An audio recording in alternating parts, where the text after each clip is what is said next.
是冤死，但按照谋反株连的刑法，也不能算冤死的，是傅有德。傅有德一生帮朱元璋打天下，消灭陈汉，推翻元朝，平定巴蜀，横扫漠北时屡战屡胜，可以说为明朝的统一立下盖世奇功，却落得如此下场。蓝案发生时，他尚在山西河南，陪着冯胜替朱元璋练兵，如何能知道蓝玉的阴谋，参与蓝玉和傅有文之间的谋划？然而，他和冯胜一起被召回以后，一时并未下狱，过了1年多，在洪武27年11月被赐死。他的死可以说是受了傅有文的累，但对于傅有德的具体死法，史料中有不同记载。有传言说傅有德是先杀了自己的2个儿子，拿着2人的头颅去找朱元璋理论，然后自刎而死，这是真的吗？傅有德很早就参加了红巾义军，先后追随过徐寿辉、明玉珍、陈友谅等人，但都不得重用，跳槽了很多次，始终没有脱颖而出的机会。直到至正21年，傅有德等到了他命中注定的那个人。这一年，朱元璋讨伐陈友谅，进攻江州，傅有德率部投降。朱元璋发现傅有德很有才能，便委以重任。最初，他被分配到明军头号战将常遇春麾下，在征战江淮、稳固后方地盘的历次战事中，傅有德表现得神勇非常，短时间内就从一个基层小校晋升到指挥使，再到江淮行省参知政事，成长为一个重要将领。至正23年，朱元璋与陈友谅爆发鄱阳湖之战，傅有德身先士卒，率兵击败汉军先锋。随后他越战越勇，即使受了伤也不后退，为鄱阳湖之战的胜利立下大功。陈友谅在此战受了重伤，不久去世。后来在吞并张士诚的关键之战中，傅有德也发挥了突出作用，并得到了朱元璋的信重，得以成为徐达的副手，随之北伐蒙元。在收复太原之战中，他大败元军名将阔铁木儿，横扫整个山西。之后又乘胜追击，挺进陕甘，让元军闻风丧胆。傅有德一生中最高光的时刻是消灭宁夏。洪武3年，傅有德随徐达讨伐北元，大败阔帖木儿，为围攻宁夏扫清了障碍。然后明军南下，夺取汉中，后来因为粮草不足，暂时退守西安。下将吴有人攻打汉中，傅有德于是率3000骑兵救援。明军虚张声势，吓得吴有人退军。朱元璋见傅有德屡败敌军，于是封他为颍川侯。洪武4年，征虏前将军傅有德与征西将军汤和分兵2路讨伐宁夏。傅有德率部骑兵从北面进军，汤和率水师从西面进军。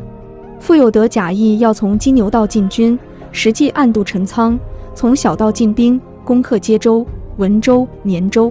傅有德本想继续前进，但因为水涨，便停下来打造战船，同时将自己攻克接州、文州、绵州的日期记在木牌上，让他们沿江而下。夏军将士见到木牌，斗志因此瓦解。汤和所部看到木牌，则士气大振。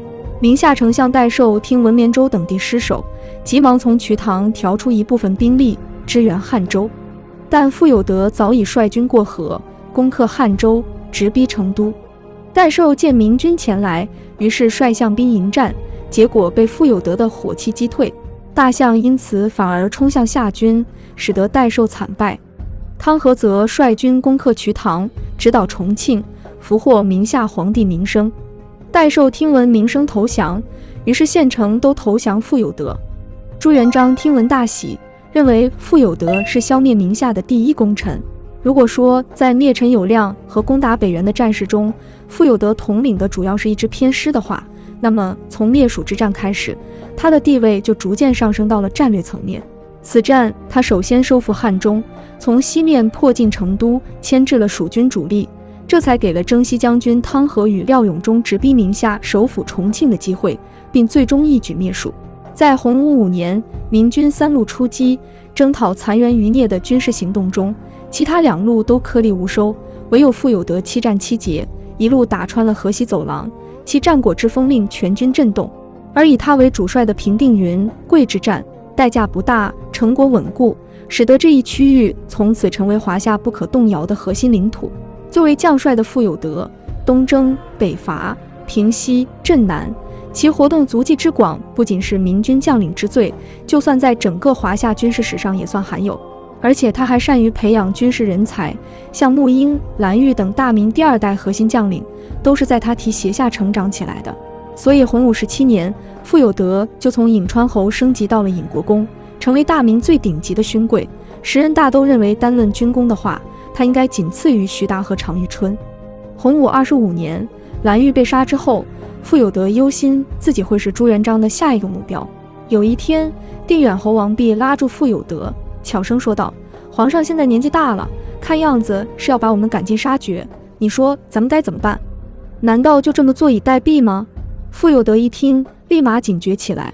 他知道王弼这话有风险，无论怎么回答，只要是被朱元璋知道了，那就肯定被处死。但是作为一个臣子的本分，听到王弼这样似有谋反之意的言行，按道理傅有德是应该上报朱元璋的，如果不上报就是不忠，一样会被处死。所以此时对傅有德来说，最稳妥也是最无耻的方法，就是把王弼这话密奏给朱元璋，用王弼的一条命来换自己的安全。所幸傅有德还算有点良心，他没有回答王弼的话，也没有给朱元璋打小报告，而是装糊涂地走开了。然而这件事还是被朱元璋知道了，不知何故，朱元璋只处死了王弼，却没有动知情的傅有德。但傅有德难免惴惴不安，以致到了寝食难安的地步。根据《明史》记载，傅有德为了自保，想学秦朝的王翦，通过自污来保全自己。于是傅有德向朱元璋求赐良田千亩，他好告老隐退。然而傅有德忘了朱元璋是什么出生，朱元璋家里是贫农，从小饿着肚子长大的，对富豪地主最是看不顺眼。朱元璋因此很不高兴，斥责他与民争利。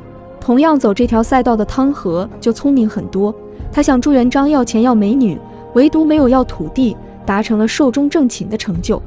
明史记载，洪武27年，朱元璋为了给皇太孙朱允炆扫清障碍，于是下令赐死傅有德。然而关于傅有德之死，另一本史料《国阙》中记载了一个更为戏剧性的情节。某一日，朱元璋设宴，其他人都在畅饮，只有傅有德坐在席上不吃不喝。朱元璋因此责怪傅有德对他不敬，并让傅有德把他的2个儿子带来。